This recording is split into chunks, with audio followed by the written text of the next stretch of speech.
Going to be finger puppets, I think. Well, we've heard our chair tell people that we have riveting meetings. That what's done it? That's what she says.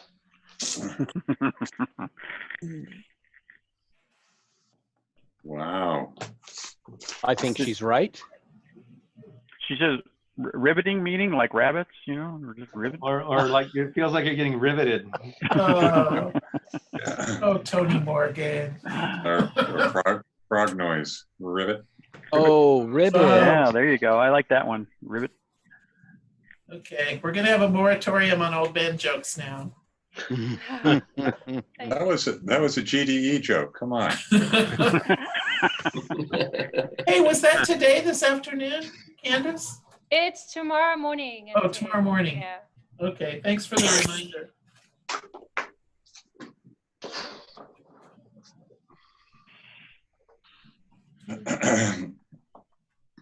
Let's see if we don't see Kelly in a few minutes. I'll start it up. Thank you, Director McFadden, Vice Chair McFadden. I was gonna text her just to make sure it got on her calendar. I can do that.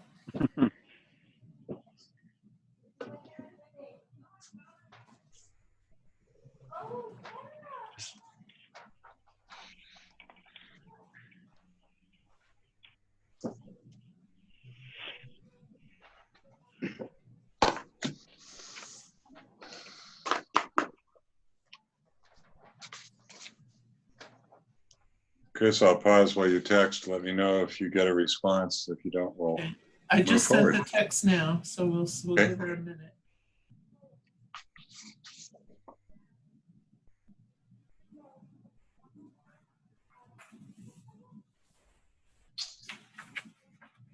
So how is everyone? Okay, Busy but well. Good. good.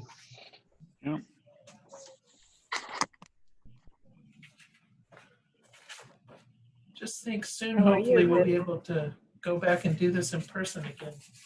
Hmm. I kind of like this. I think we should just leave it this way. You don't miss interacting with people in the real world? You know, that's spoken like a consultant. Yeah, right. Sorry, somebody needed to say that. Tony. Saves travel time. I'm on Zoom 5 hours a day, it seems like. Wow. Yeah, that makes your life easier, huh? Not having to commute. Oh, yeah, that's a lot easier.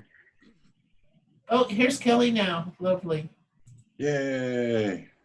You guys are saved from me. Chair Long, welcome to your board meeting. Hello, everyone. Hi. Hi. Sorry about that. I wasn't able to get in for some reason. Oh. So hi, sorry. I have another Zoom meeting going on right now that I have to leave. You Zoom 2 meetings at a time? Yes, the EDC meeting. I'm gonna just get off that now. So, You got a pretty intense halo or aura there, Kelly. I know. I apologize. I'm charging my computer. How's that? Is that better? That's Yeah. better. Okay, great. Less angelic. Just Not trying to, possible. serve Not the public. possible. I agree. Oh, well, thank you. I will call this meeting to order for the Board of Directors for Fillmore Piru Groundwater Sustainability Agency. This week has been a lot of meetings and so forth, so I hope everyone is healthy and safe. We will start with the Pledge of Allegiance. Actually, yeah, Pledge of Allegiance. So let's go. Ready? Hand over heart. Ready? Begin. I pledge allegiance Allegiance to the flag of the United States of America and to the republic for which it stands, one nation, under God, indivisible, with liberty and justice for all. Great. Thank you very much.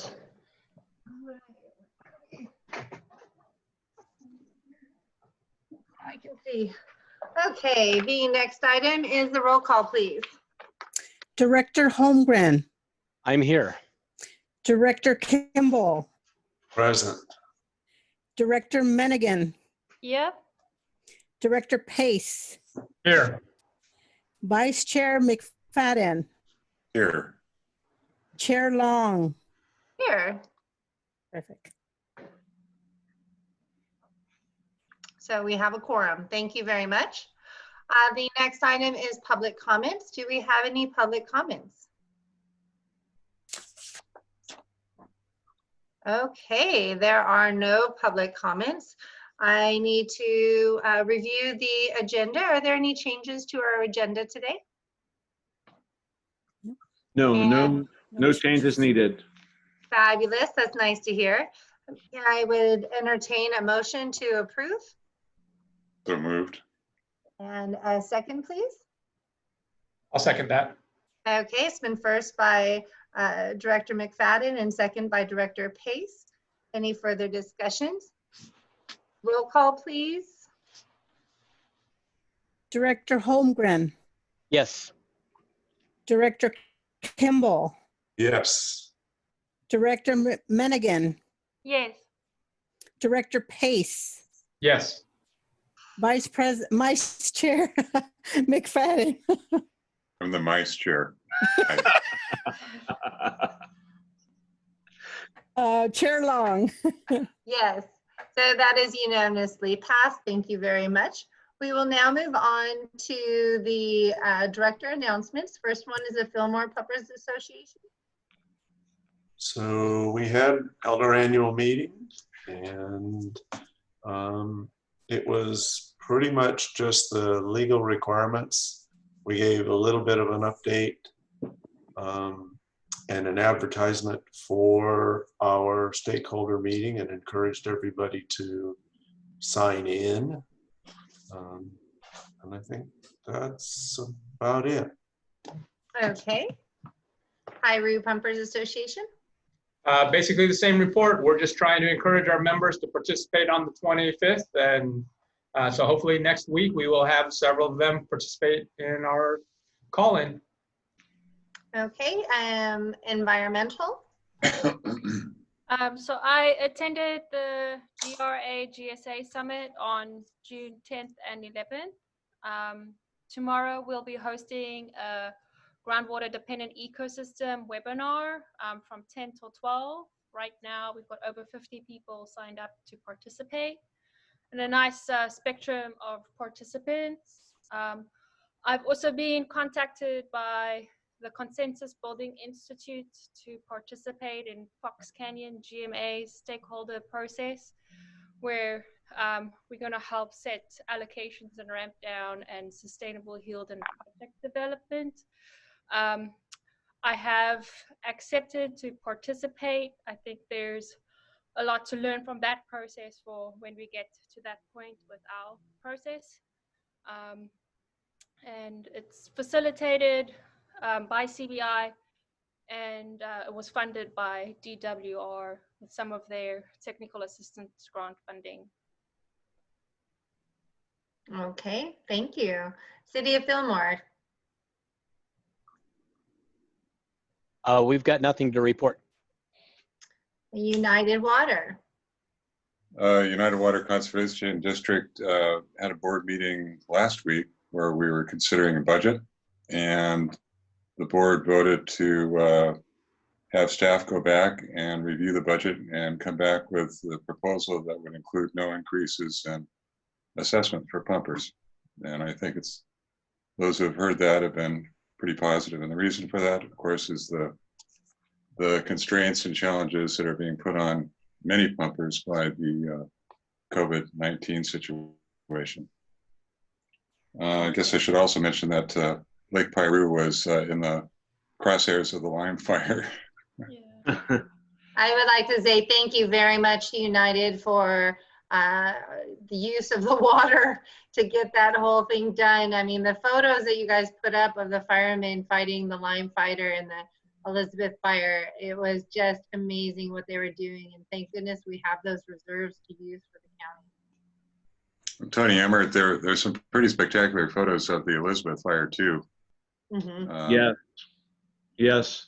Quite We amazing. take advantage of John Carmen's expertise.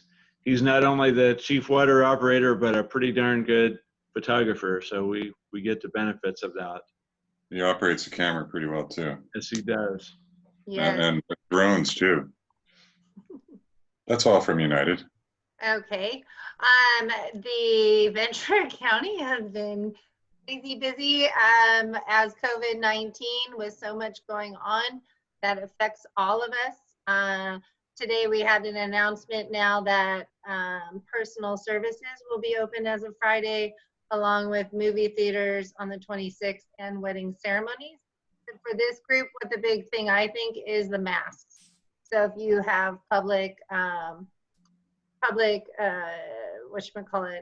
offices and meetings and so forth, is your own businesses wearing a mask, and then also outside if you're not being able to be physically distanced. That information is on the state covid19.ca.org or Ventura County reopens.org. We have all the information on the latest for the county. I was also a speaker on a panel for the GSA Summit and spoke in regards of our stakeholder engagement for our association and how well the process has been going and how much our board members are involved and creating the involvement of all the stakeholders so that everyone understands, or at least we try to get them to all understand what is going on in the process and what Sigma is and why we are doing this. So it was good. There was over 140 participants for a conference that is usually a lot larger, but because, you know, we can't all get together in one spot, I think it was the best we could possibly do. So Dave did a great job in facilitating, and so did Lisa. They did a really great job. So it was good. And we talked about trust, making sure that our stakeholders trust us in the process. And I think engaging them and how we are all in our discussions creates that trust. So as we move forward, we can continue to be engaged. And as far as the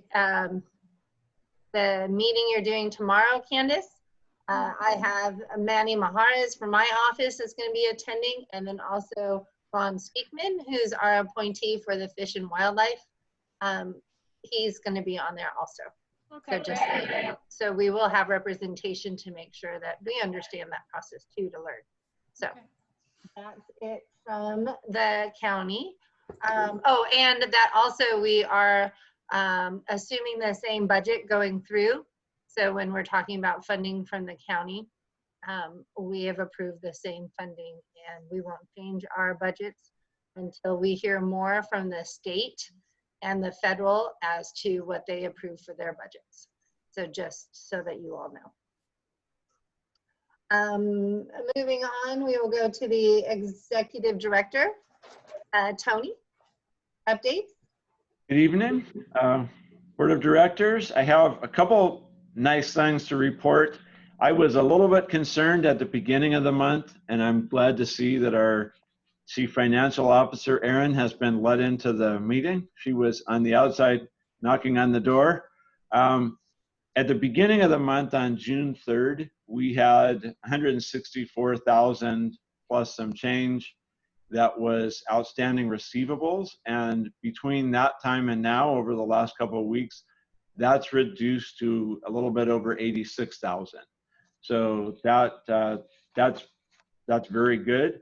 Outstanding groundwater charges went down from a little over 101,000 to 71,000. We still have a few pumpers that are way behind, and so we'll be working on some strategies to try to catch that up.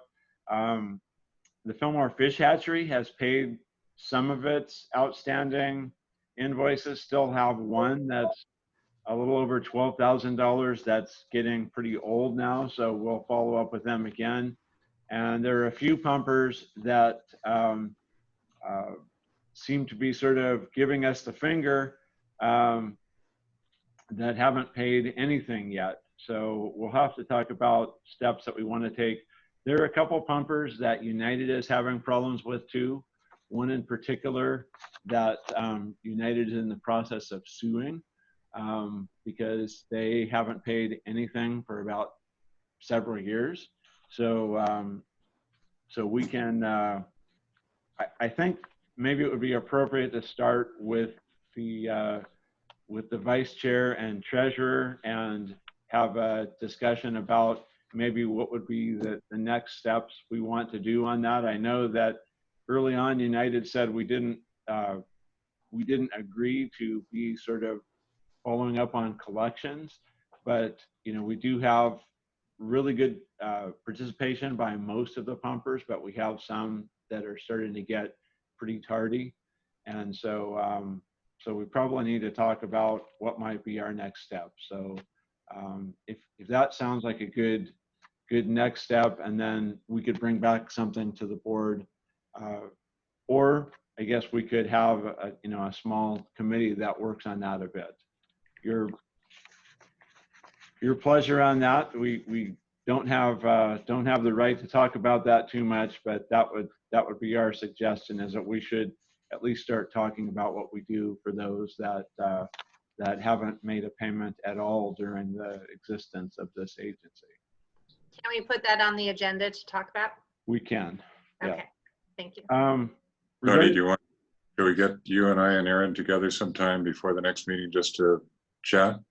Yes, I think that would be a good step, and then we can figure out how to tee up the discussion for the whole board. So I think that would be very helpful to us. I'll reach out to you tomorrow and we'll set up a time. Okay, sounds good. Regarding the grant, progress is moving along well. I see we have our grant manager on Zoom with us. Welcome to our meeting, and we appreciate you participating in our meetings. We did receive payment for one of the invoices, and so so I think we just have one invoice, and Mr. Pedge said that that we could probably expect that in the next fiscal year because of the timing of when that was submitted. That was our invoice 4. So that's moving along well. A little bit later on the agenda, you will have an update from United staff on the groundwater model development. That's obviously something that's pretty critical to as a tool that we want to use to develop our DSPs. There has been a lot of smoke coming out of the conference rooms as staff has been trying to work on getting the calibration dialed in on that, and be a report a little bit later on that.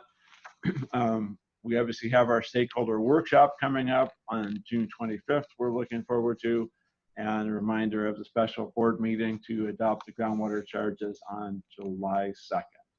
And that's all I have. Any questions? No, information only. Thank you. Legal counsel. Good evening, board. I have one item I'd like to briefly touch on. In the last meeting, there was a question about whether or not information submitted by individual facilities was a public record or whether it was confidential, and there was some concern about that. So I took a look at SGMA and the Public Records Act, and so I'll go ahead and just report briefly on that. Under SGMA, there are a few ways in which the agency collects information from individual facilities. One of those is if an agency is doing an investigation to determine if a property or facility of a person or entity is compliant with the purposes of SGMA. Another way in which we collect information is part of the registration of extraction facilities. And then, of course, you have the annual statements of the total groundwater extraction that are submitted to the agency. Of those 3 specific statutes, information that is gathered as part of an investigation to determine compliance is the only information that has a specific exemption from disclosure. So we start with the premise that all records of the agency are public records, and then we look to the Public Records Act, or we look to SGMA to see if there are certain exemptions.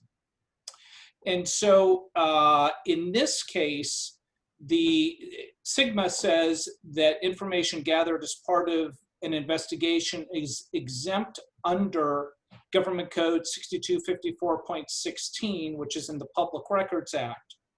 And that exemption relates to information of utility customers. However, the other two statutes do not refer to that same exemption. So when we look to see if it applies, we assume that it does not. We assume that that same 6254.16 does not apply to annual statements or registration forms. And the reason why we assume that it does not apply is because when the legislature expressly refers to a statute in one place, if it doesn't expressly refer in another, then we presume the legislature did not intend to do so, that they were intentionally not applying that exemption. So Steve and I spent some time looking at this and talking about it, and I'm happy if you want to agendize this for a later meeting, if you want more discussion on this. But I would have to say that registration information and annual statements of total groundwater extraction do not appear to be exempt. So they would be public records, and if a request was made, then they would have to be produced by the agency. I know that this is informational only. If there are some brief questions that don't get us going into a long discussion, I'm happy to address those, or we can agendize this for the next board meeting. Scott, I've got a question. You can determine whether or not it's appropriate. Sure. I think one of the concerns that we were talking about last month was regarding specific information on individual wells. Mm-hmm. Not necessarily production, but just specifications, which seem to be included in the very detailed database map that Dan presented. So would that sort of information on specific wells be exempt or not? So if that information, if we get that information from the registration that the extractors submit to the agency, then I would say that is public information. If it's gathered, I'm not sure how else it would be gathered.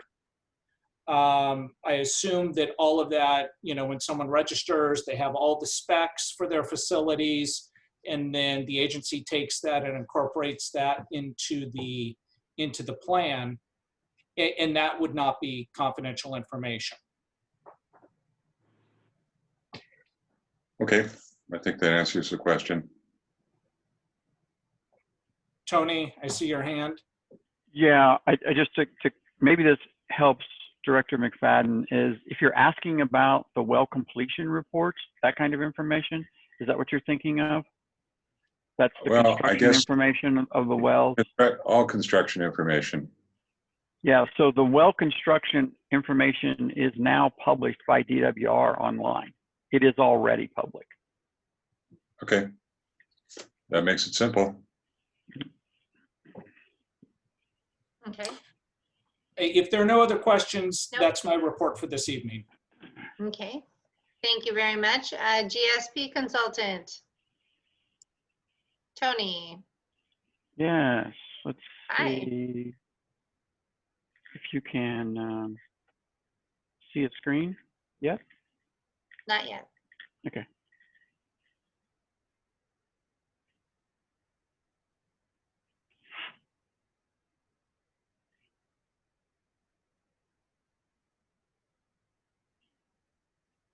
Got a screen now? Got it. All right. So this evening, as far as the GSP update, we've got our usual board discussion on the topics that are upcoming for presentation to the board and a general discussion of the schedule therein. Tony Emmert also updated you that agenda item 5A is dealing with the groundwater model update, so I'm not going to belabor that point. But we've also got item 5B later this evening where we're going to talk about management areas as well. So our schedule looks something like this. We've got database management and GDEs we talked about last month. Tonight is the model update and management areas. Future conditions is likely to come up next month. There's a chance that'll slide, but we're going to leave it on the schedule right now. And then a further discussion of the water budget, which will be the information that United can extract out of the groundwater flow model. So you'll remember a couple of meetings ago, I think it was, you had a presentation from United on sort of the historical information that supported the development of water budgets. And so we're going to use some of that information, but also augment it with what's in the groundwater flow model. And then I think in August, we'll talk about the annual reporting system, just so the board's aware of what your obligations are down the road and what we're trying to do with the database system to be able to extract some of that information and make it easier to gather. We may want to consider adding another item to the schedule in the not too distant future. There's recently been some the beginnings of discussions of monitoring wells that were included in the grant, and the selection of the locations for these wells will be informed by the data gap analysis that's currently underway by TBS&A.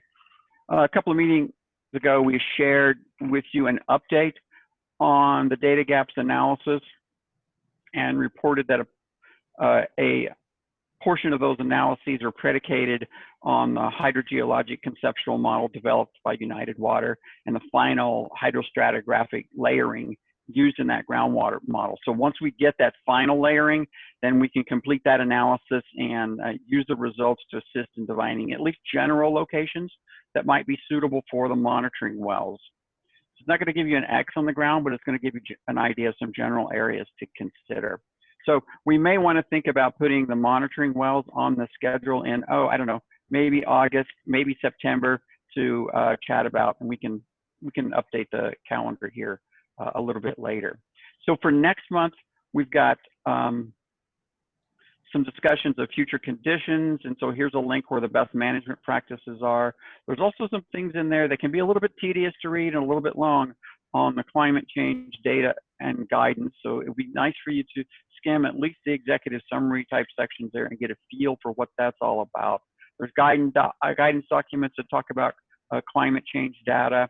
And then there are various subsections within the best management practices that also refer to future conditions. So we're going to talk about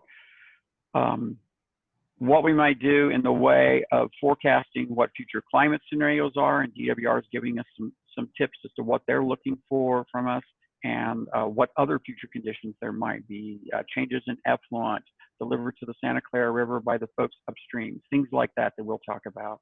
Here are the regulations, a few of the sections that deal with future conditions, so you'll have those to check out as well. And again, all of these documents are here. The best management practices are here, and I think they're all on the agency website as well, or the flash drive that you were given earlier. Under the water budget kind of homework, you've already had the opportunity to see these documents before, so I just put them back up here in general form. So we're talking about the groundwater model derived data and how it influences what we might think about the water budget. And so here are the best management practices that relate to that as well, and general sections of the regulations to be familiar with also. So that's quick and dirty on the update there. Any questions I can help you with? Anyone have any questions? I think you did a great update. Thank you very much, Tony. All right, thank you. All right, moving on to the consent calendar. We have, if there's no questions, I need a motion to approve. It's the minutes, warrants, and financial reports. So Are moved. there any public comment on the consent calendar? Let me ask that. Okay, if not, Director McFadden, were you going to motion to approve? Yes, I made that motion. Thank you. And can I get a second? I'll second that. Okay, it's been first by Director McFadden and second by Director Pace. Any further discussion? Roll call, Eva? Director Holmgren, Yes. Director Kimball, Yes. Director Menigan, Yes. Director Pace, Yes. Vice Chair McFadden, Yes. Chair Long. Yes. So So we that have motion 6 to- ayes. Okay. Great job. That motion is unanimous. Thank you very much. Next item is 4A, resolution for 2022, adoption proposed and revised 2021 budget. Tony. Chair Long and Board, you have before you Resolution 2020-02, and it is reflective of adopting the budget that we went over in our workshop, our budget workshop. We have made the changes that were discussed there. And so, to remind the board, this was, and any visitors here, the main thing in the budget was to move the majority of the construction of the monitoring wells into the first quarter of the next fiscal year, which would allow us to stay with a positive cash flow. So that was the major change that was discussed, and that's reflected in this budget that you have before you. Okay, great. Are there any public comments on this item? Okay, there are no public comments, and we didn't have any public comments in our last meeting for the budget review. So with that, if there's any discussion, no further discussion, can I get a motion to approve? I'll make the motion. Thank you. And a second? I'll second. All right, it's been first by Director Menigan and second by Director McFadden. Roll call, please. Director Holmgren, Yes. Director Kimball, Yes. Director Menigan, Yes. Director Pace, Yes. Vice Chair McFadden, Yes. Chair Long. Yes. So that motion is passes unanimously. Thank you very much for the subcommittee for your hard work in making sure we review that, for everyone being on the board, and Tony and Tina and everybody. Thank you so much. I know there's a lot of work that goes on to making sure we have a budget that is positive. Thank you. Great job by staff. I'll echo Kelly's comments by staff, Aaron, Tony, Eva, doing all the work.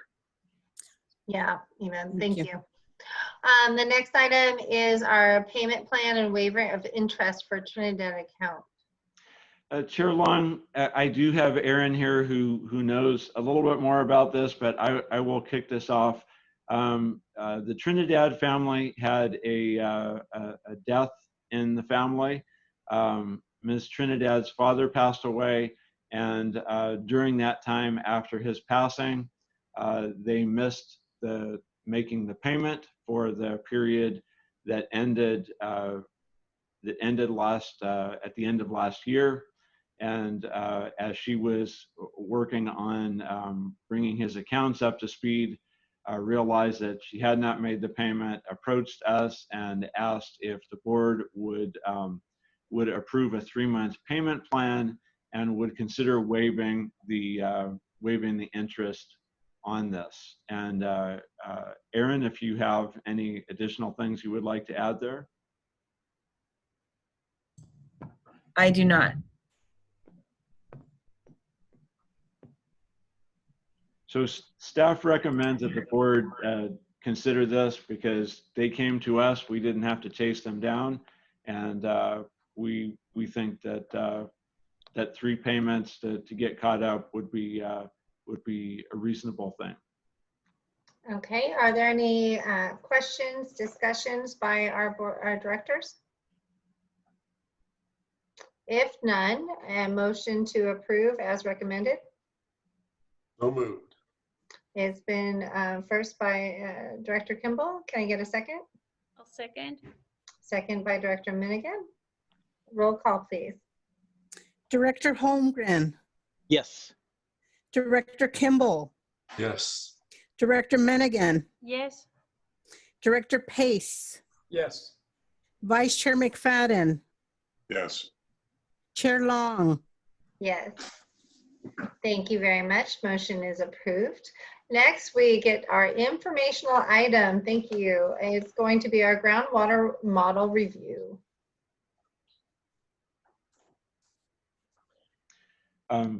Chair Long, Dan Detmer, Jason Sun, and Zach Hansen are all here to provide an update and answer questions of the board regarding the groundwater model.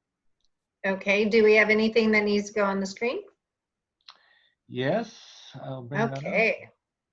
Hey, Dan, I see you. Hello. All right, which one is it?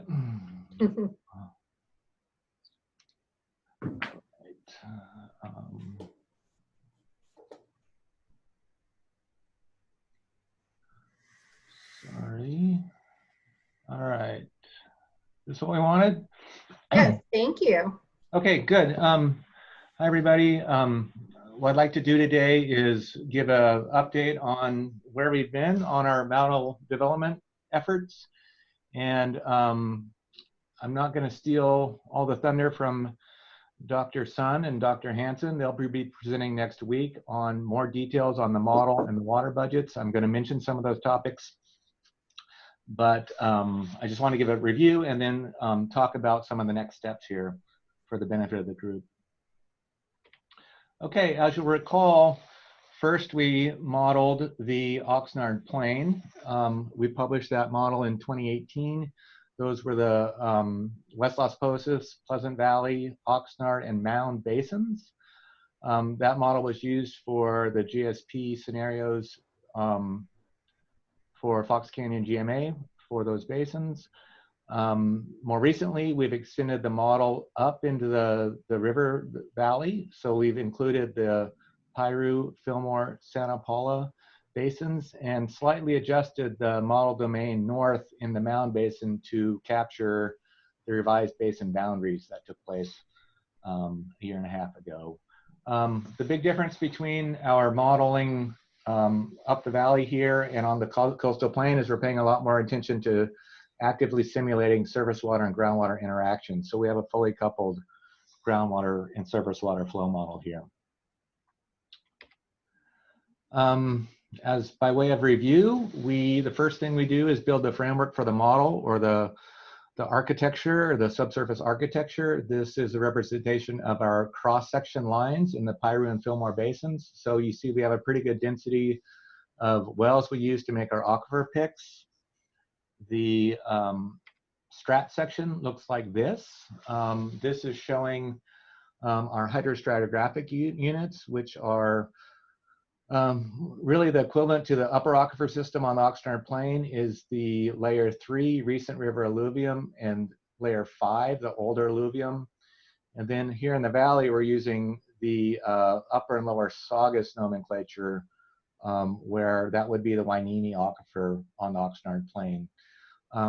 This model also includes the Santa Paula Basin, and in Santa Paula we see a little bit of what we think is San Pedro or Fox Canyon deposits, and we're lumping those into undifferentiated sedimentary deposits as our lowermost unit in the mapping. On the left, the aquifer system designation is our likely characterization of primary aquifers in these basins. So the superficial deposits in river alluvium are our aquifer system A. The B will likely be the layer 5 and 7. And then when the deeper, more confined units, the lower Saugus and the undifferentiated older sediments are going to be are likely to be our aquifer C. As Tony mentioned, we're finalizing that layering and we'll provide calibration graphics to the consultants, and we'll talk with them to see if those are appropriate groupings. It may be that layer 5 looks a lot like layer 3 and 1, and then we would probably abbreviate that those aquifer system picks.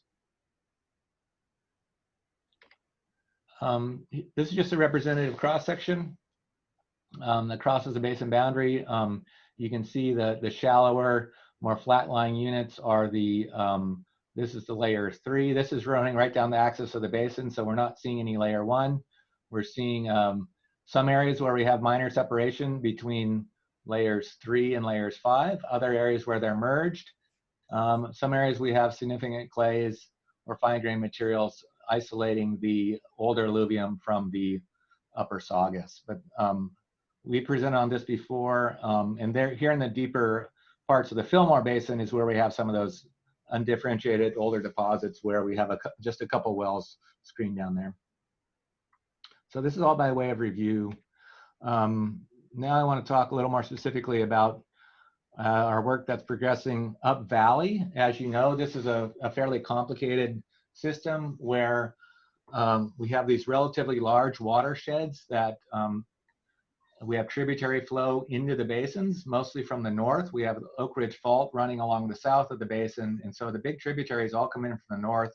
Sesame is a very large tributary, Santa Paula, and of course Piru Creek. So we're a little imbalanced on our inputs.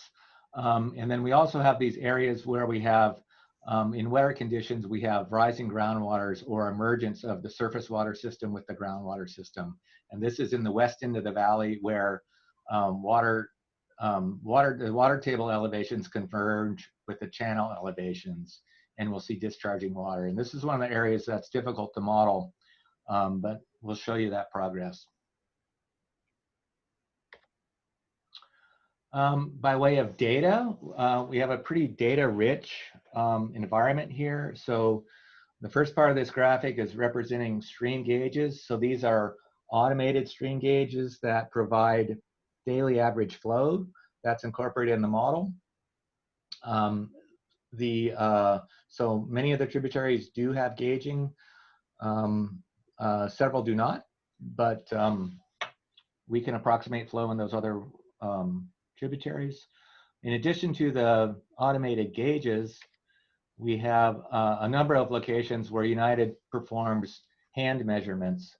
So I'll be talking about some of our estimates of recharge in our releases. Many of these hand gauges along the main stem, hand measurements on the main stem of the Santa Clara River are calculating flows during our releases, and so we can see how much water is lost or gained in various reaches, and that's really helped us in our calibrations because these would otherwise be data gaps if we hadn't been out there hand gauging. As I said, most of these lie along the main stem of the river. We also have some gauging here at Sesame, which allows us to assess how much recharge we have between the gauge location and the area above the confluence. Okay, we also have an awful lot of wells here. As we all know, these are these basins are wholly dependent on groundwater for water supply, so there's a good distribution of wells. This graphic is showing wells where we have water level measurements. So some records are better than others. Some have just a few when they were new, and they might be quite old. Others have continuous records that may span decades. And so this is part of the point I'm just trying to make here is we have a pretty good distribution of measurements that helps inform our calibration efforts. Okay, so what have we been doing? We've been struggling with our stream flow percolation. Maybe the struggles are behind us and now we're fine tuning, but this is a very important parameter for these basins. As you know, they're unconfined. The Santa Clara River is a broad sandy channel, and it percolates a great deal of water to the groundwater flow system. And as I mentioned, our best hand gauging is for our releases. Our releases tend to have a very constant flow or a relatively constant flow throughout the month, and we can see how much water goes in the ground. So when we started doing our channel conductance calibrations, we were using that that release data that's well documented. The model is operating on monthly stress periods. So that means all the model ins and model outs are characterized on a monthly basis. So we take those daily average stream flow records from the automated gauges and convert that into a monthly average flow.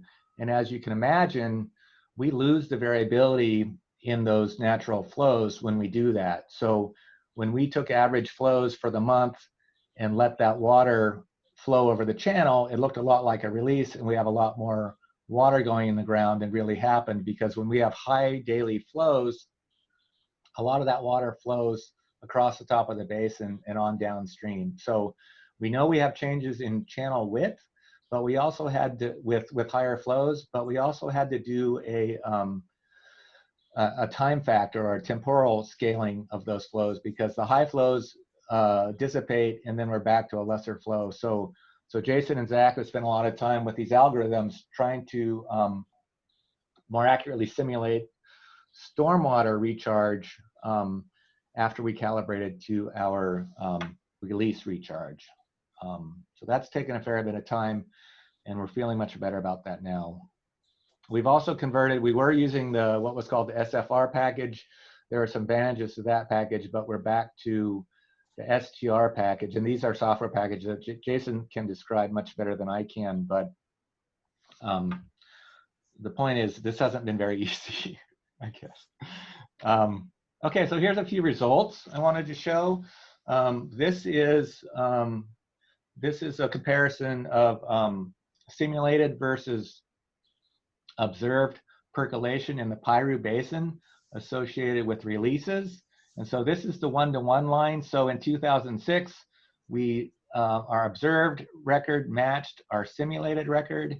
In other years, our observed infiltration is much different from our simulated. So you see in 2005, we simulated 10,000 acre feet of recharge, but we measured 4,000 acre feet of recharge. And so as you can see, the more moderate years, we do pretty well. The high and low, the more extreme years are over or under predicted to some degree. So lots of times here we're getting, we're underestimating our total percolation from the releases in Piru Basin. So we're still playing with this and trying to get this better, but these are our results to date. Dan, can I ask a question, or would you rather have it later? Certainly, go ahead. Question on where the data points don't match your predictions.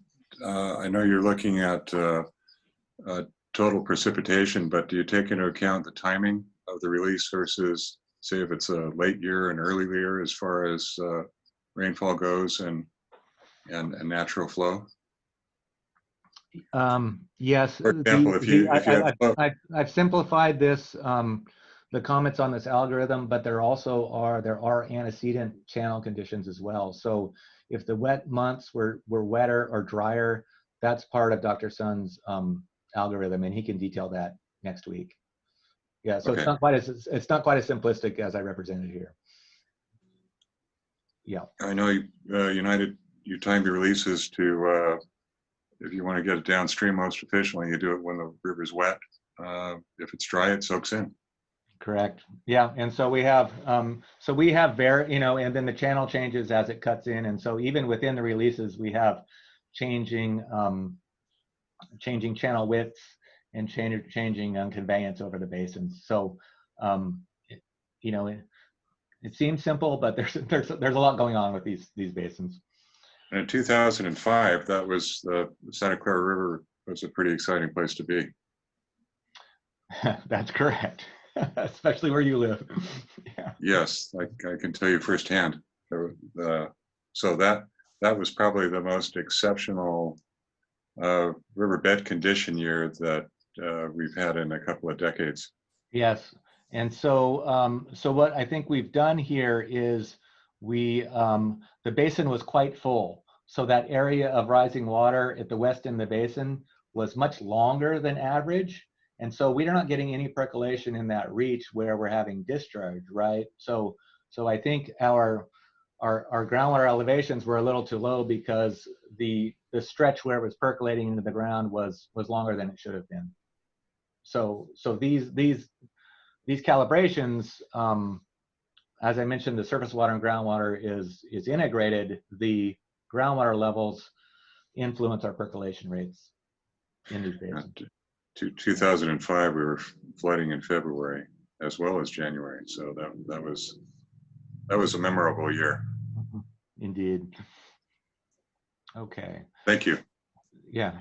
And then this is representing a monthly average flow at the west end of the basin. So this is near Cave-In Road, near the rising water areas.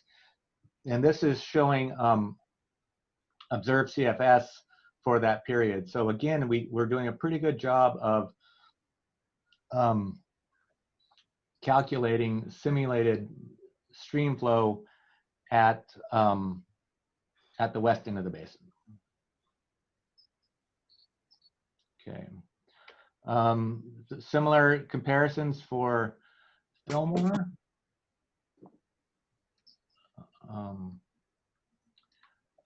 This is, so again, we have outliers with the high and low years, as I shared before, and some struggling to see, there we go. So we're not quite there, but overall, we're, I think Jason likes to say these, we're reasonably well calibrated, or these results are acceptable. Of course, we're still working on them. And you can see we have some years where we do pretty well, and other years where our simulated percolation from the releases is greater than it should be, both in Fillmore as it is in Piru. And again, at Willard Road, this is near the west end of the Fillmore Basin. As we're approaching Santa Paula, we're doing a pretty good job of matching some of our hand measurements, instantaneous measurements, with the monthly average in the model output at those locations. And this all feeds into our water budgets, because we're not only accounting for the groundwater flux at these basin boundaries, but the surface water flows. The surface water flows may be less important to the Piru and Fillmore GSAs, but they're very important to United, as we're simulating, whereas we first calibrated our model on the coastal plain using measurements at Freeman. Now we're going to be, in our forward modeling, using estimates of discharge from the watershed. So the surface water is really important to us because it's going to drive our available diversions in the future. Okay, this is just a distribution of our key calibration wells, our main calibration wells in the Piru Basin. I showed that graphic earlier where we had a lot of wells with water level data. These are the wells Dr. Sun is using that have either a very long record set, or they're in a good location and represent specific A, B, and C zones that are of interest to the GSA. I'm not going to show a lot of these results today, but just I think one from each basin.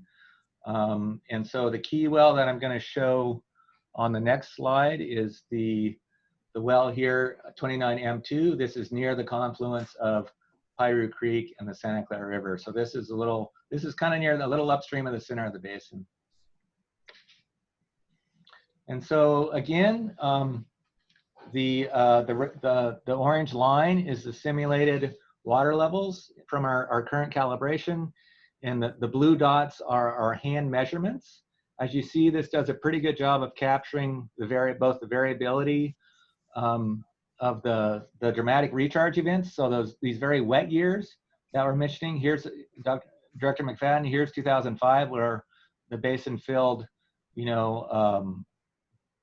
80 feet, in a matter of months, so we have this very rapid recharge, and then we have these water level declines. And what you can see is that the model isn't letting the basin drain out quite as quick as it should. So the slope of the actual decline is greater than the slope of the predicted decline. So this is one of those areas where we're still trying to get this fine-tuned and get a better response basin-wide. But overall, we're doing a pretty good job, both with the range of the simulated values. We just need to drain it out more, so we hit these low bedders, but the highs we're hitting them pretty well.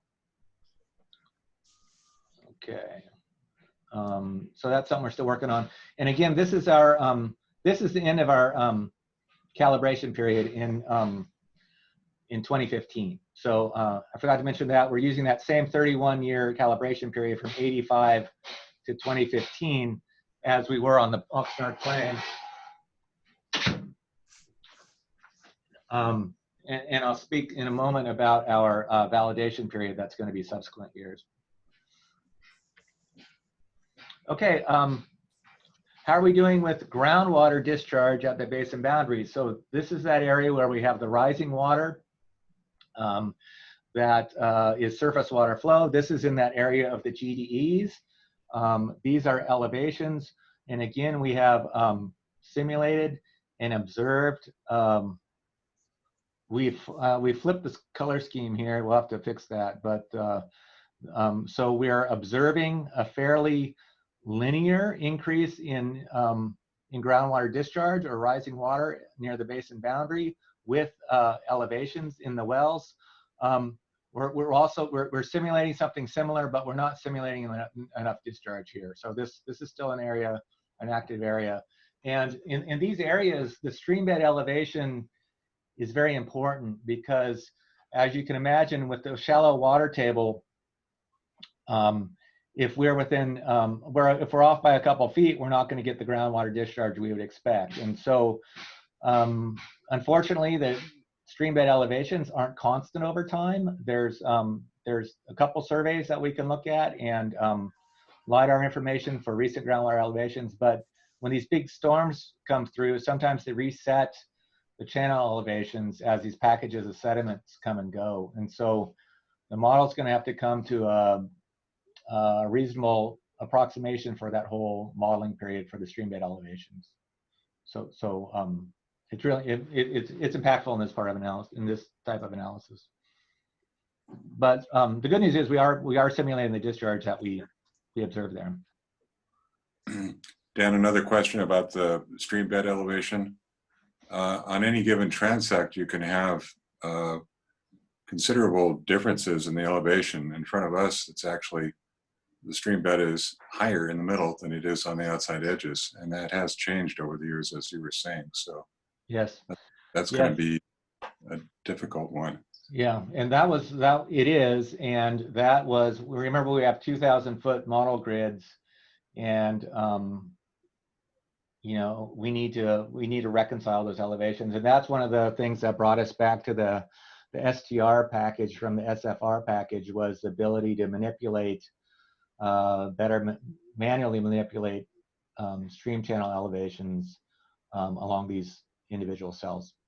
So yeah, we were getting some discharge in areas where we didn't expect it. We took a closer look at the the elevations in lower Sespe and said, oh, our channel's a little too low, and that's why we're getting groundwater discharge.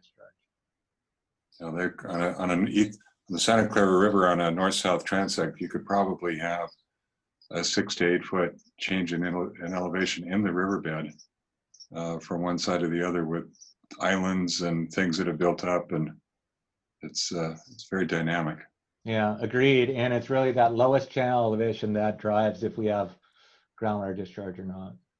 So Dan, I know the University of Santa Barbara did some LiDAR on the Santa Clara River, and I think after the Thomas fire, didn't the county also do some updated LiDAR that could help?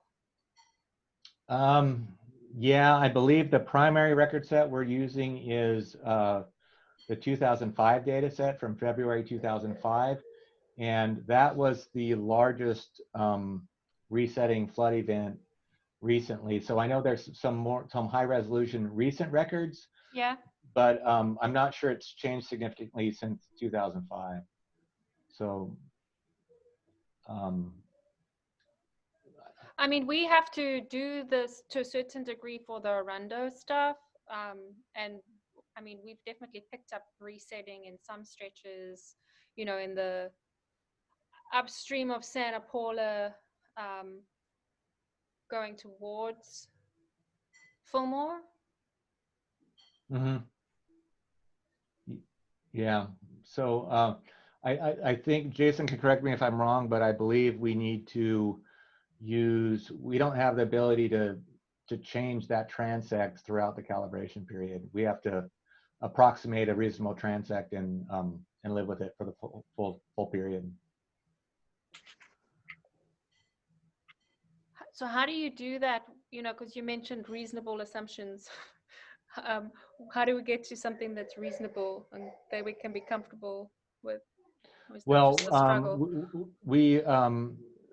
Dr. Serku, one of our hydrologists, has been helping us with looking at, we're looking at when our groundwater elevations are fairly well calibrated with the wells.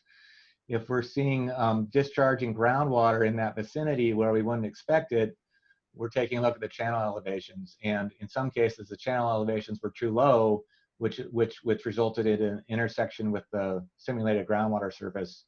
And so looking at those cell-by-cell results are leading us to investigate certain areas where we're not seeing what we would expect to see. Okay, got it. Yeah, thank you. Okay, similar slides for the Fillmore Basin. You'll see, again, a good distribution of wells we're using. The layering, I'm not sure this is current. This might be an older graphic, but again, here's our distribution of our primary calibration wells. And here's one of our key wells. Oh, let me show you where that is. Excuse me. So our key well is in Bardesdale. It's the 2A1 well right here. So again, in the middle of the basin.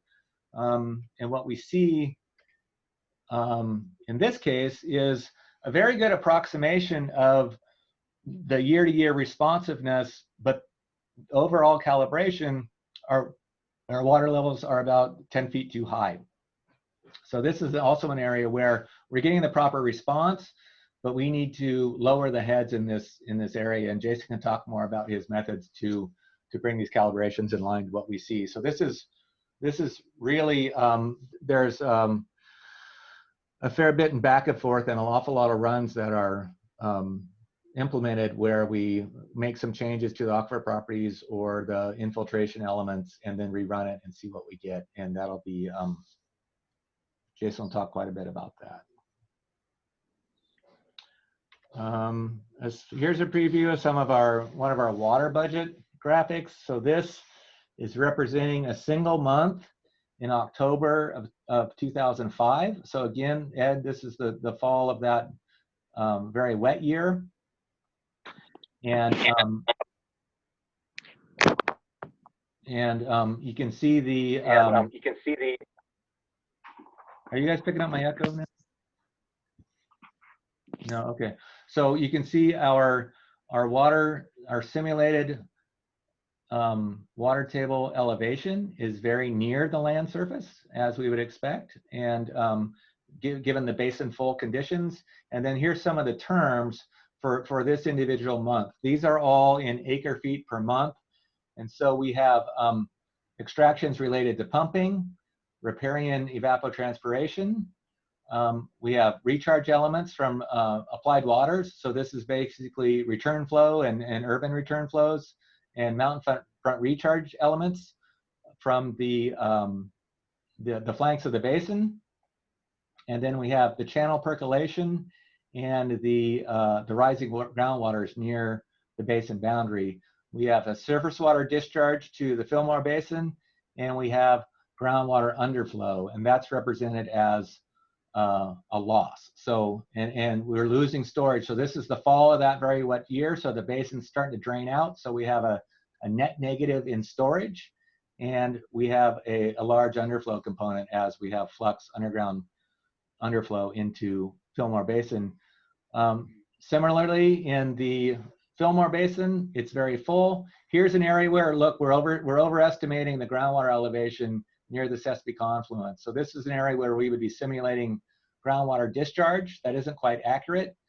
Director Minigan, we either need to adjust our groundwater calibration there or our stream channel elevation, because we shouldn't have a groundwater surface above the channel surface. Okay, so that's a good example of that. So also in this basin, we have pumping losses, riparian losses, recharge elements, mountain front elements. And so this is a preview of some of this is just a pretty neat month by month representation of water and water budget terms from the model. And we'll be able to characterize this not finer than this as far as monthly, but in a coarser way, so we can do annuals and long-term averages in this manner. So this is just kind of a preview graphic of what we're going to be showing you next week. Dr. Hansen will be doing that. Okay, so I've already talked a bit about stream bed elevations as far as additional work. I mentioned how important recognizing those release inflows are because they're so stable and it's not an average monthly flow in the channel. And our record sets were incomplete for some of the Castaic lake releases. We've been getting those together so we can more accurately simulate those releases. And as we, when we become happy with our surface water elements, that's when we shift our attention to the groundwater parameters, which is largely the hydraulic conductivity of those aquifer units in the subsurface. Okay, and so that's how the workflow is progressing, and we're starting to look more at groundwater property, subsurface properties as we're feeling more comfortable with the surface water elements. So a few of our next steps. I would mention here that we've engaged our expert panel of reviewers where we have 3 national experts in groundwater modeling helping us with our model development and our calibrations. They're providing input week to week now. They're actively engaged with our results. And our a lot of internal effort is going towards this as well. It's pretty much all of Jason's time and Zach's time, and with support from others here. We're calibrating the model over that 2015, 1985 to 2015 base period. And that's consistent with what we did on the coastal plain. And then what we intend to do is we have 4 years of available records now beyond that calibration period. So it's a good modeling methodology, or it's good practice to hold back a certain number of years and plug that into your model and see how the model simulates what was actually observed. And that can lead to some additional calibration efforts if you see things you weren't expecting. And so you hold back a small part of your data set. We were pressed into use on the Oxnard Plain for the Fox Canyon efforts, and we didn't hold anything back. We calibrated as through the whole period, but here we'll be able to include that in our documentation.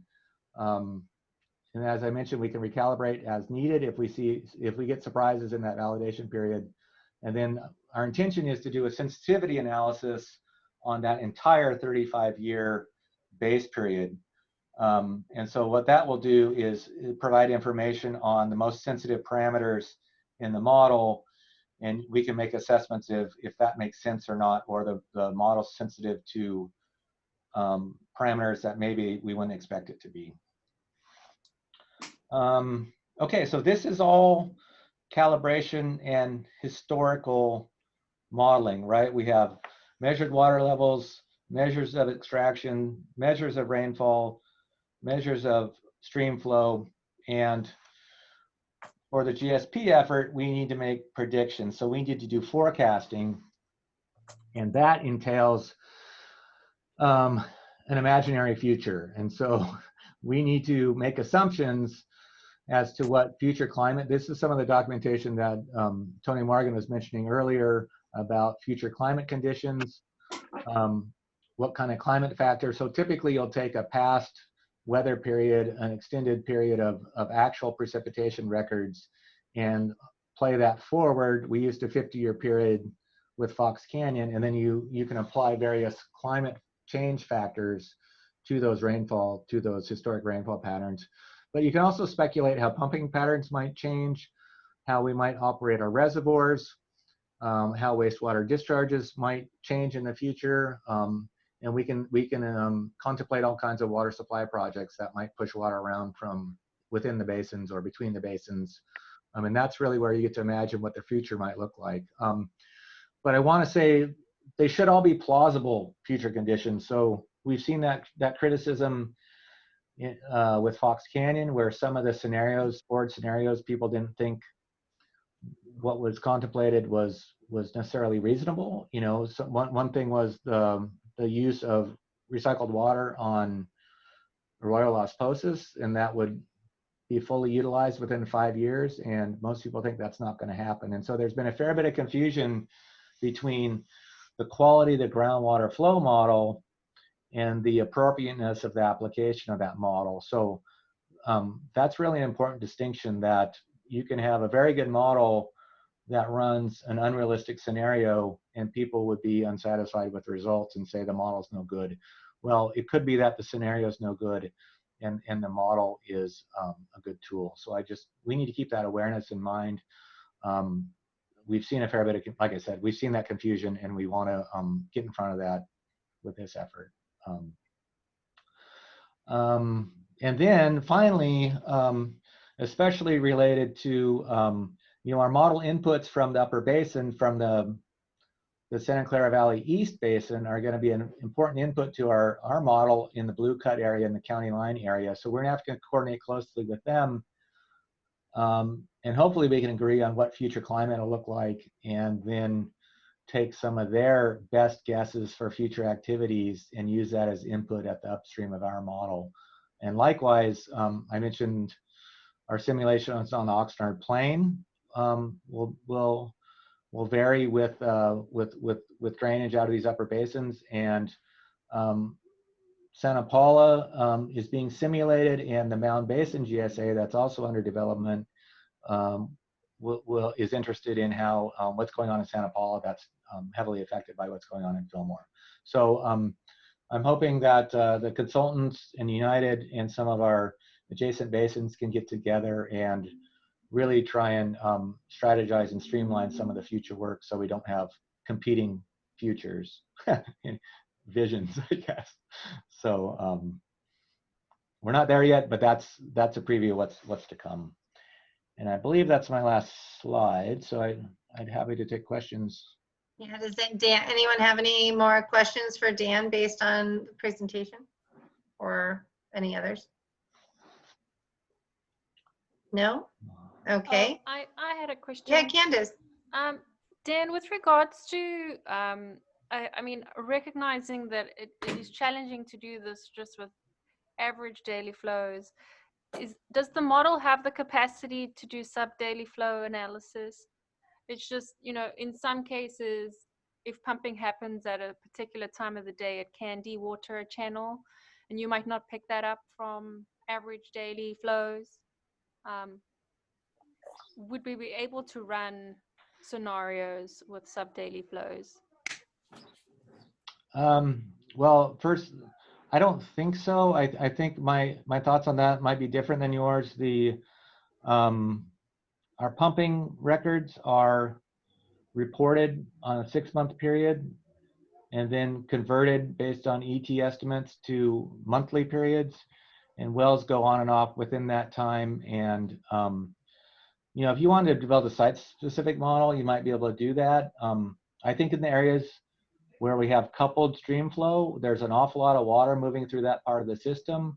I think the pumping influences are going to be overwhelmed by the available water, and we're not going to see dramatic drawdown in these very large basins with a lot of groundwater flux in between channels. I know there's some examples of shallow alluvial systems in some of the meadow environments in Scotts Valley and some of those things where a large well watering alfalfa is impactful to a small channel.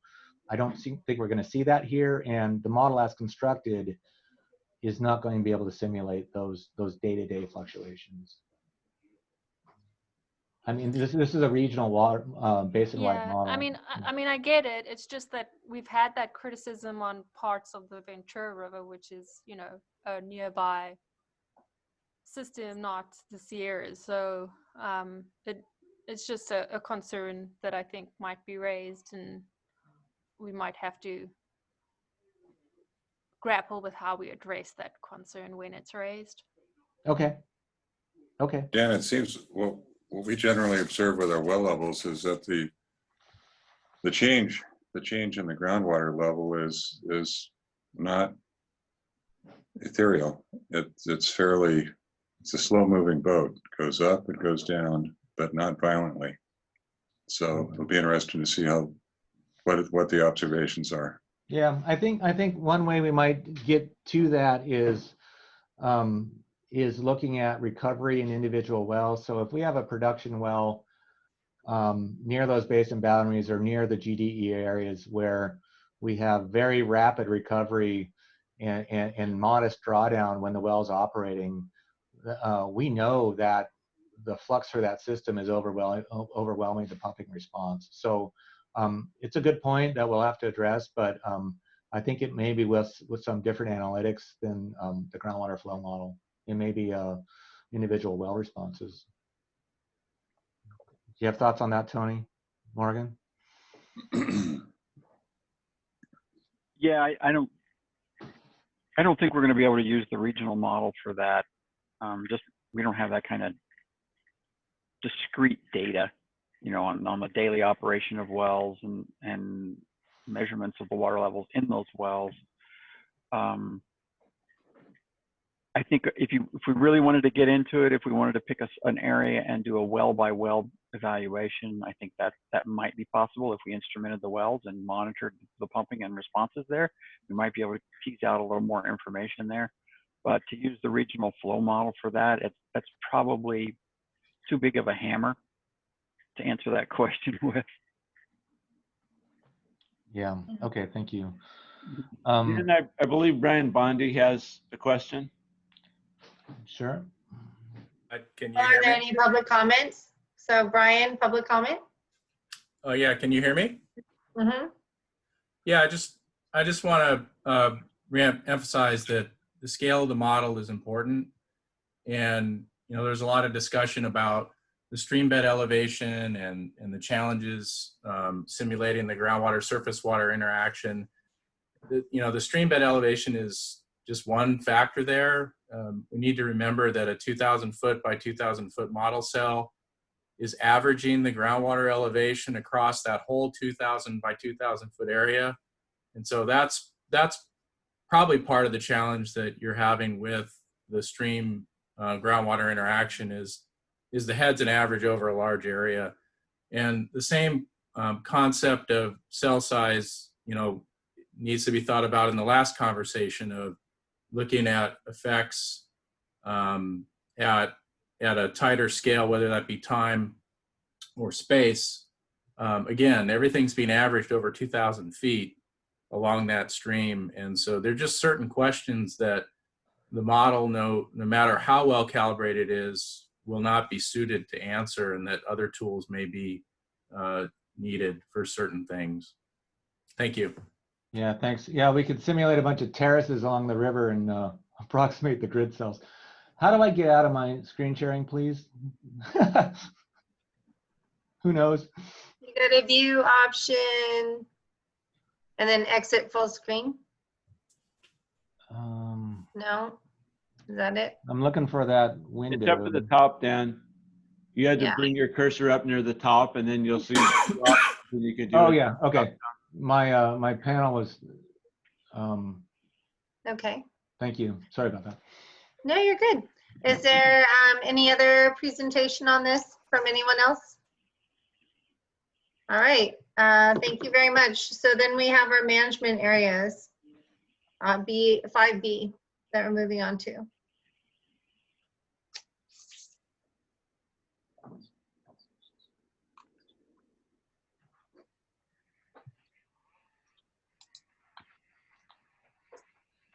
All right, good evening again.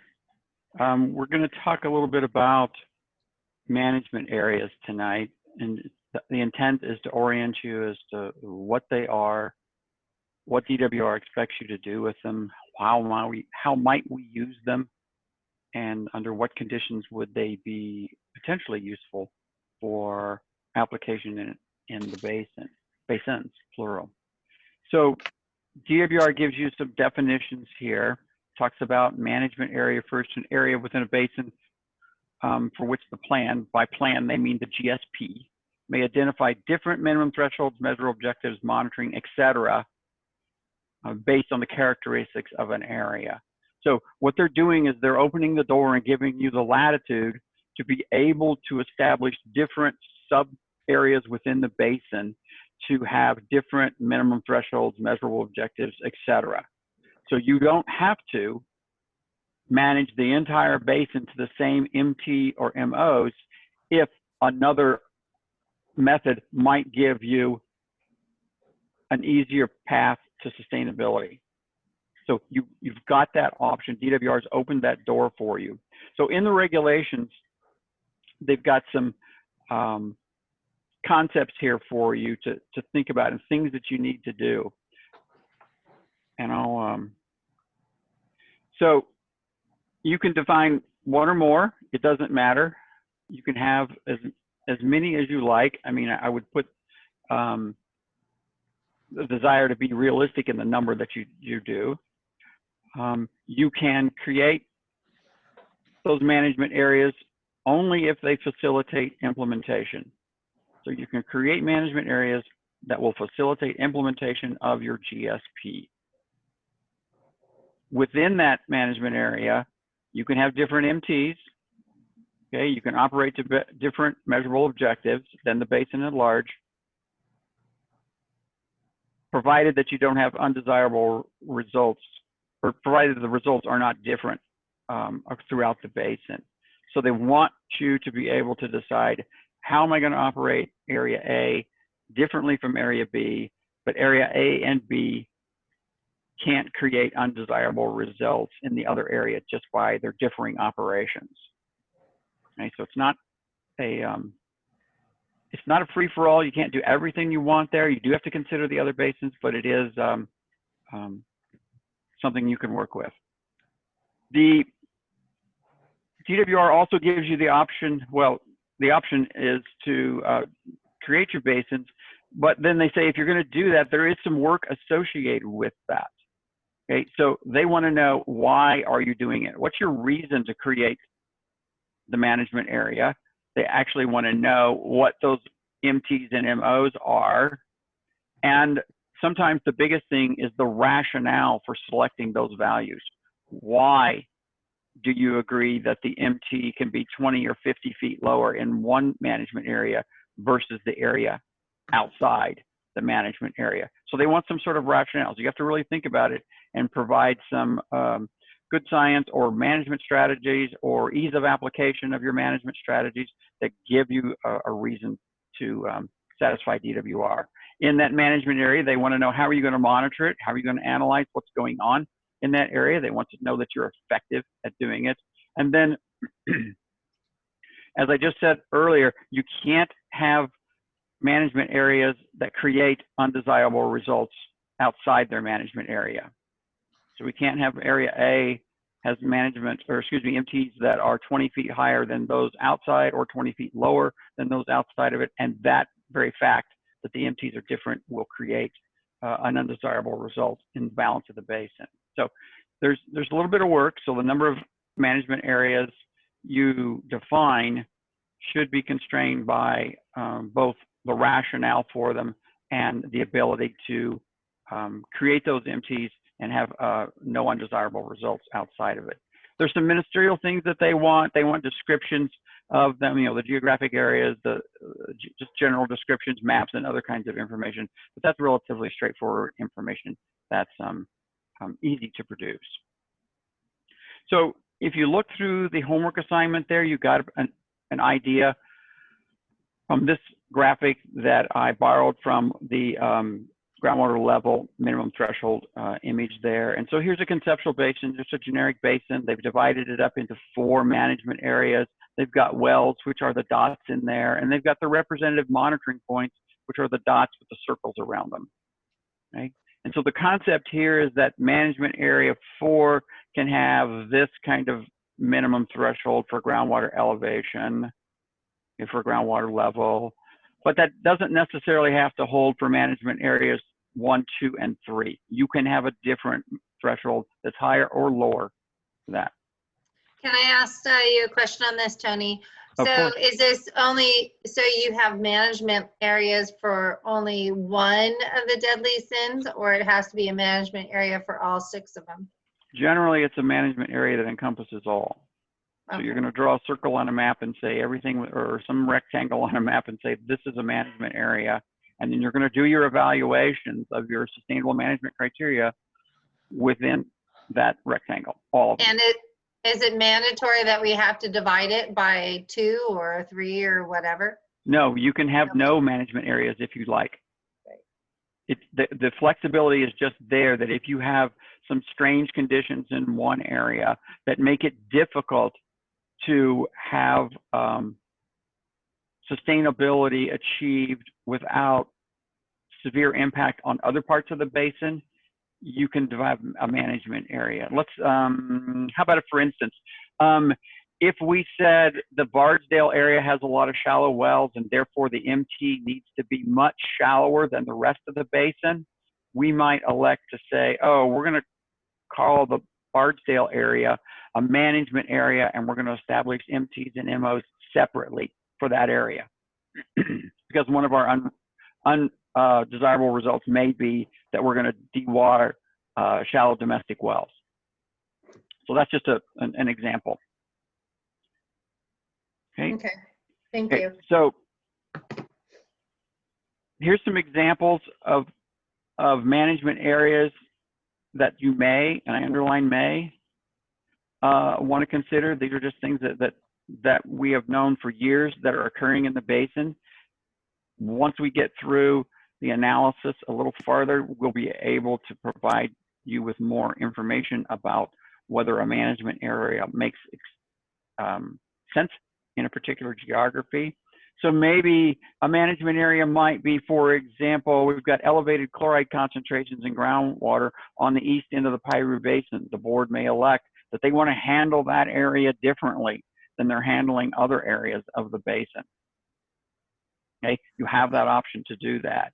You can go to the basin boundary area, the Fillmore Piru boundary, and you've got rising groundwater there. And so maybe your rationale for establishing a management area there are the potential GDEs, and that we want the groundwater elevation fluctuations in the shallowest aquifer to be much less than they are in other portions of the basin. So you've got that option to do that if you want. The Bardesdale area, we just mentioned that there's a higher density of shallow wells in that area. Maybe that's an appropriate application of a management area.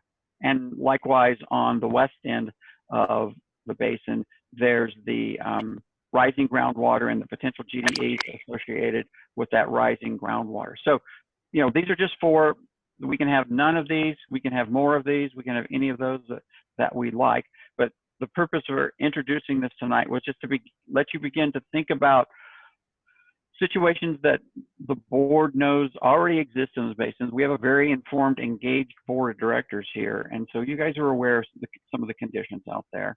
And it's an opportunity for you to begin to think about this. Once the groundwater model is ready to go, we'll be able to start deciding on what suggested MTs and MOs might look like, and be able to then decide whether or not the use of a management area is actually helpful in getting to sustainability. So, any questions on that before I jump to the last slide? Tony, this is Glenn. Okay, Glenn. Question on the, it's my understanding, I haven't dug into it much, is that as you leave Piru and you head up Piru Creek towards the lake, that area there doesn't yield a lot of groundwater, that portion of the basin, I don't know if it's just different material or if it's shallow or things of that nature. At least that's what I've been told in the past. So I don't know if that might be an area of, you know, where we might have a different management area compared to what we have down out in the closer to the Santa Clara and stuff. Good point. Good point. Okay. Anything else?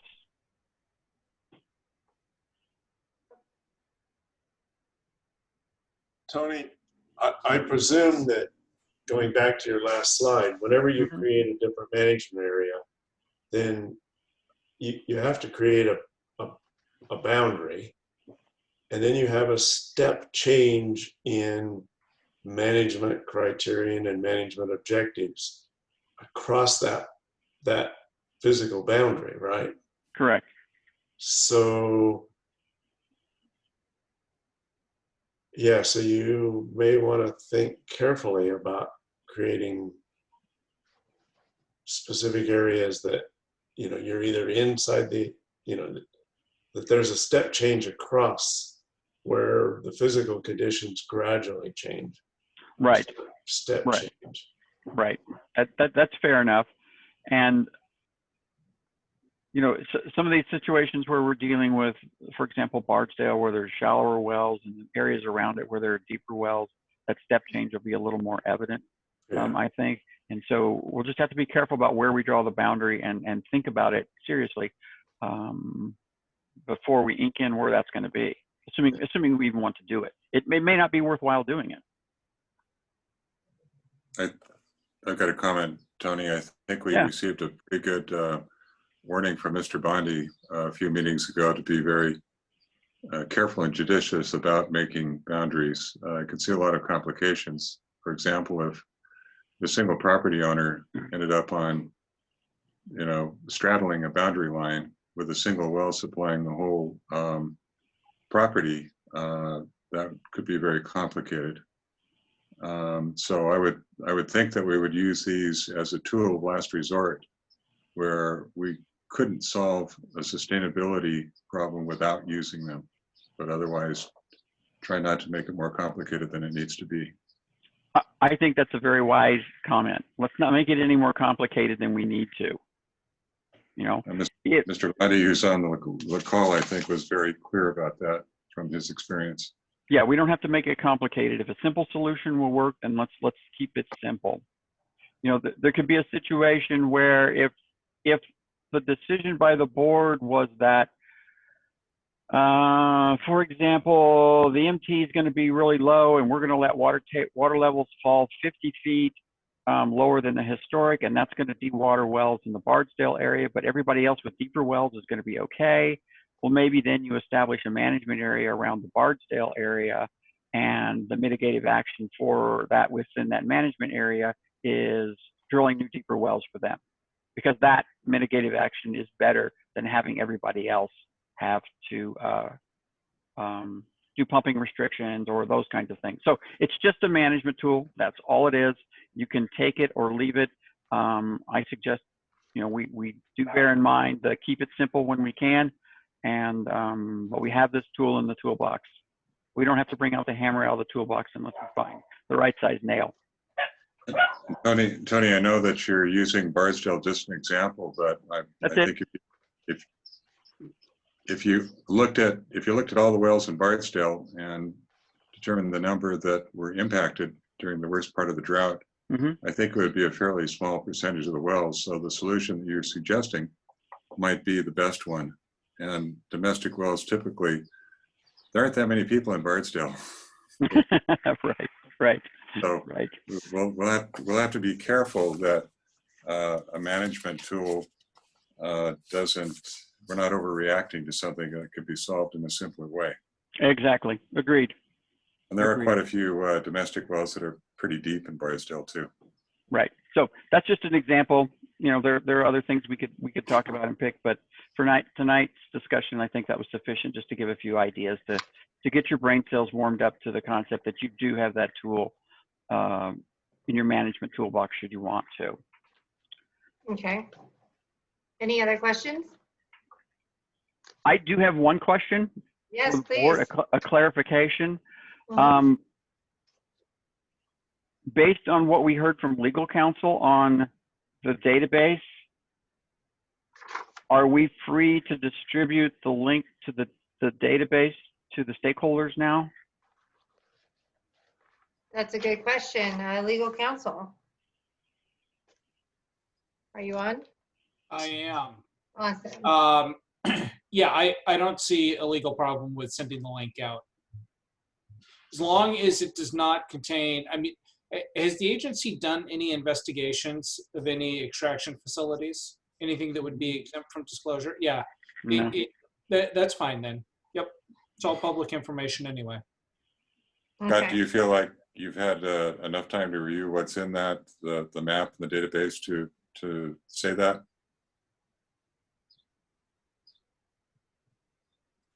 Are you, I'm sorry, who are you asking? You. Oh, I didn't hear my name. Sorry. So if the information is what the agency has received from the extractors or has discovered on its own, apart from an investigation to determine compliance with a plan, then yes, it would be public information. Okay. Tony Emmert, what do you think? You're on mute, Tony.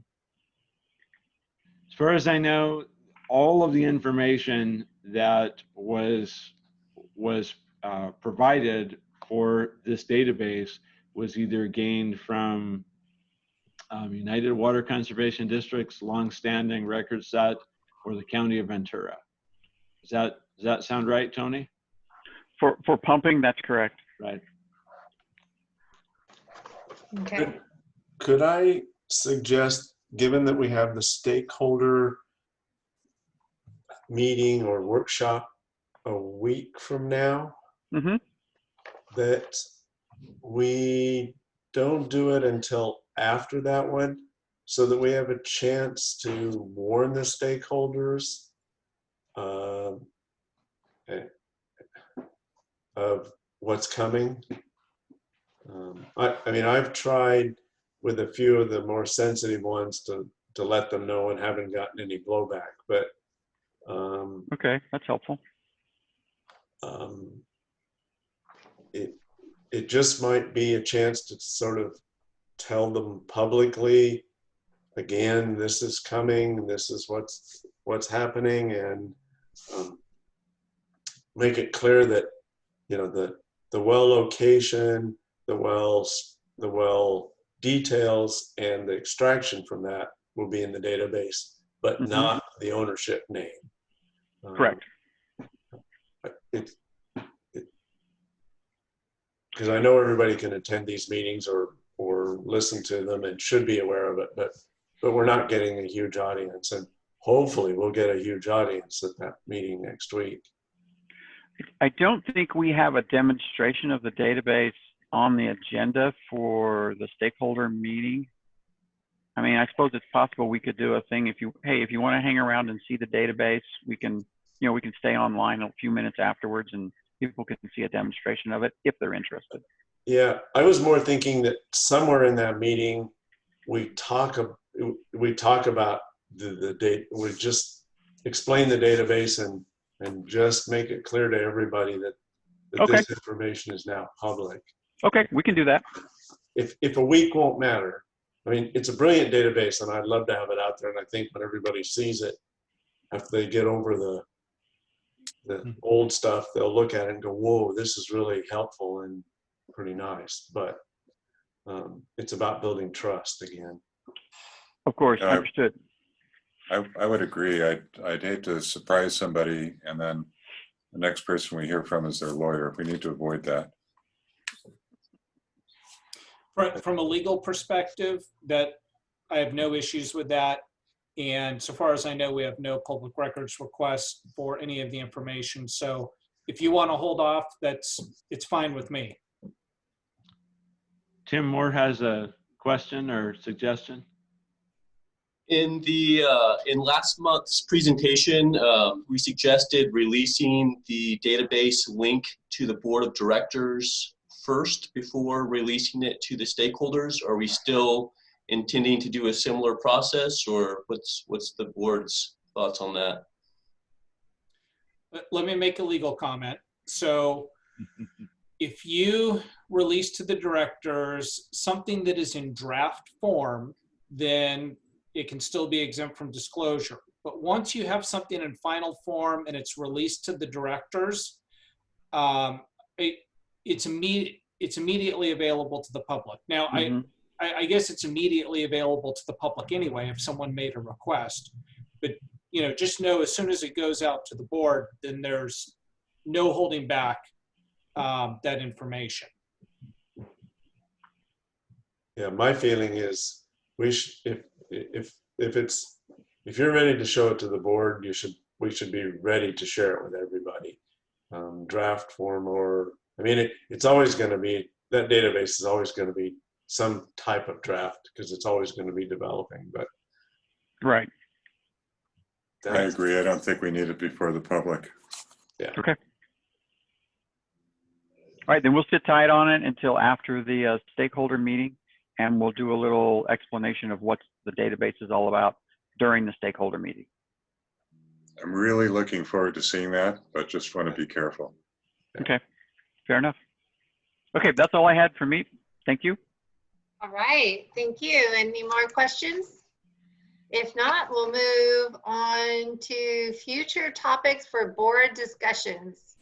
I believe one of the topics is going to be how we handle late payments or finding people who are late. What other items do you see as needing to be on for the next time? That database, do you want to release it at the next meeting, or do you want to do it before that? Next meeting is what I'm hearing. After our stakeholder engagement? Because is that what I'm hearing? Stakeholder engagement. So the July meeting? Mm-hmm. Is that soon enough, Tony? Yeah, I don't think there's any pressing desire or needs out there to release it right away. If we want to wait another month till after the July meeting, I think that's totally viable. Okay. I think I'm a little confused. I thought we were talking about releasing it at the outreach meeting, the June 25th. I think we're talking about sometime after the stakeholder meeting. Okay. If that means waiting until the following board meeting to do a formal notice that we're releasing it, that's fine. If you want to release it after the stakeholder meeting, that's fine too. Your call. Which were you suggesting, Gordon? I was thinking at the stakeholder meeting, not going into details, but just explaining that the thing about just the basic fact that any data we use for the plan has to be publicly available. And so therefore that means well construction data, which is already publicly available by DWR, but it also means well production data. And so as part of that, we're building a database that everybody can see so that you can see and your neighbors, you can see, just so that everybody's aware that this is coming.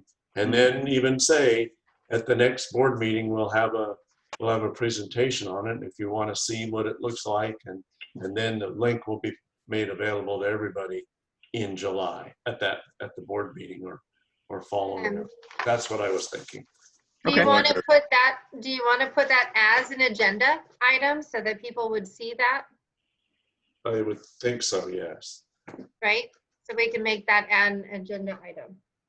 Will do. Okay. That would be good. That makes sense. Yeah. That way it stands out for people. Yeah. And we've warned them it's coming and given them the opportunity to think about it, ask about it, and then attend or join that meeting so they can see it when it rolls out. Right. Do we need, yeah, no, agreed. Do we need to also put on our billing? Is there anything that we need to do with the budget that we need to put our billing on? Chair Lund, I don't think we have to have an agenda item, but I would like to start the conversation. So let's, if it pleases the board, I'll talk with the treasurer and Aaron about that, and we'll chew on that a bit. And then when we're ready to bring something to the board, we will. But I would rather let that develop a little bit organically. That's fine with me. I just wanted to make sure, since we approved the budget, what other things that need to go on with the budget to make sure we do. Okay, any other suggestions? If not, we will adjourn our meeting to July 16th. I Kelly, hope do you everyone want to? has a safe and healthy month, and hopefully we'll continue good things coming down the road. We'll see everybody next Thursday. Question, Chair Long, would you like yeah. to get together for, would you like to talk or by phone for a couple of minutes before the outreach meeting so we have our lead-in organized? Yes, that would be great. Thank you. It's so crazy. So many meetings. Thank you very much, you guys. I really appreciate everything. Thank you. Yes, All thank you, right. everyone. See ya. Good night. All Good right. night. Good night. Good night. Thanks, Tony, Aaron, Ava. You're welcome. Yes.